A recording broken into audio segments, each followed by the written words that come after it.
Aujourd'hui, pour ma toute première vidéo, j'aimerais démystifier l'échec.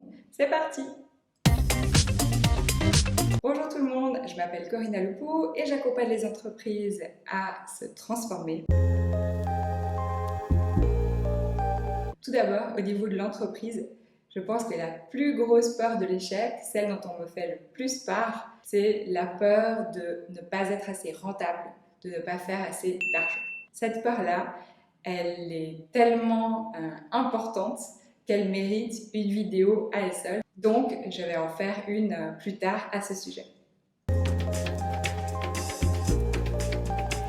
Donc, si je parle de la peur de l'échec, maintenant, à un niveau individuel, puisque de toute façon, l'entreprise étant composée d'individus, c'est forcément un sujet qui va concerner l'individu en premier lieu. La peur de l'échec, qu'est-ce que c'est? Déjà, avoir peur de l'échec, c'est ne pas vouloir prendre de risques parce qu'on ne sait pas ce qui va se passer exactement. Un risque, quelque chose de risqué, et ben, ça va peut-être nous mettre en danger, ça va nous mettre dans une situation inconfortable. Qu'est-ce que ça veut dire finalement pour nous? Qu'est-ce que ça implique pour nous lorsque on dit j'ai peur d'échouer, j'ai peur de prendre des risques, j'ai peur d'être dans une situation inconfortable? Ça veut dire tout simplement que je ne me fais pas confiance pour bien réagir dans cette situation d'inconfort. Et donc, bien souvent, ce qui se passe à ce moment-là, c'est qu'on évite. On se dit « Ah non, non, là, ça va pas. Je vois d'avance qu'il y a potentiellement tel et tel risque et donc tel et tel danger. Et donc, j'évite. » Ou alors, je prends des mesures à l'avance qui me permettent de contrôler la situation à venir.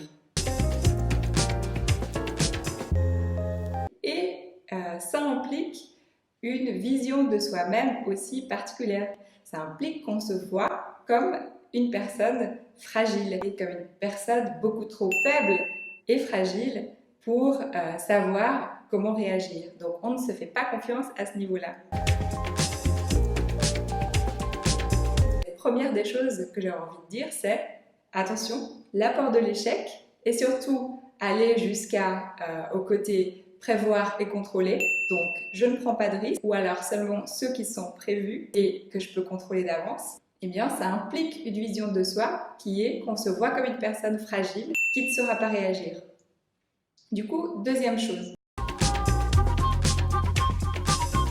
En s'empêchant d'échouer, donc en s'empêchant de ne pas bien réagir dans certaines situations, on s'empêche aussi d'entraîner sa capacité à rebondir et sa résilience. Et en fait, ça, c'est un point aussi qui est très important. Quand on évite toutes les situations inconfortables pour soi, on évite aussi d'apprendre comment faire face à ces situations dans le futur et donc à être armé et résilient pour la vie. J'imagine que vous vous en êtes aperçu tout seul. Les échecs, c'est quelque chose qui est quand même assez courant. On a tous connu une situation où on n'a pas réussi quelque chose dans notre vie. Et donc, essayer de prévoir et contrôler absolument tout à l'avance, c'est vraiment totalement illusoire et c'est une bataille perdue d'avance. Donc, ça ne sert à rien. Ce qui sert, en revanche, c'est à construire sa capacité à rebondir et à être résilient. Ça, c'est la deuxième chose que je voulais dire. La troisième chose, dans les organisations traditionnelles, on a un certain nombre de personnes, les leaders et les managers. Ce sont ces personnes-là sur lesquelles on fait porter le poids de la résolution des problèmes. C'est vraiment dommage de faire peser ce poids uniquement sur ces personnes-là alors qu'on a à disposition énormément d'autres collaborateurs qui pourraient eux aussi être vigilants.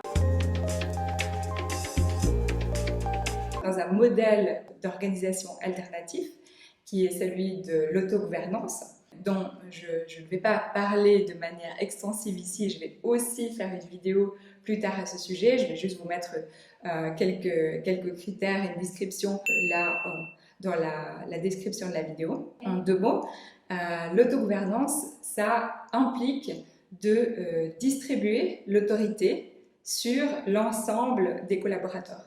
Ça veut dire que chaque personne dans l'entreprise pourra prendre à un moment donné des initiatives et des décisions qui peuvent aussi faire en sorte qu'on résout des problèmes.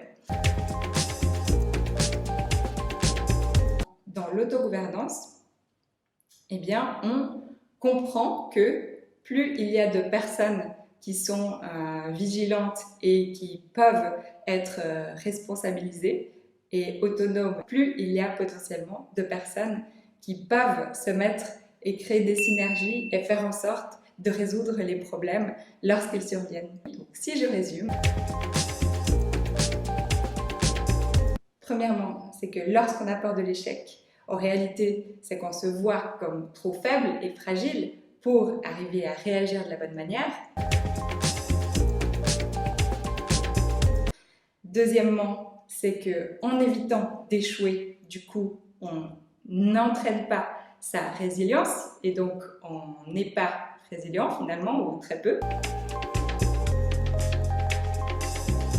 Et troisièmement, c'est que l'autogouvernance, donc l'autorité distribuée sur l'ensemble des collaborateurs, permet d'activer cette résilience chez tous les collaborateurs finalement et de faire en sorte que les problèmes soient pris en charge d'une manière bien plus rapide et bien plus efficace. Finalement, il ne me reste plus qu'à vous souhaiter d'échouer beaucoup pour être très résilient. À bientôt!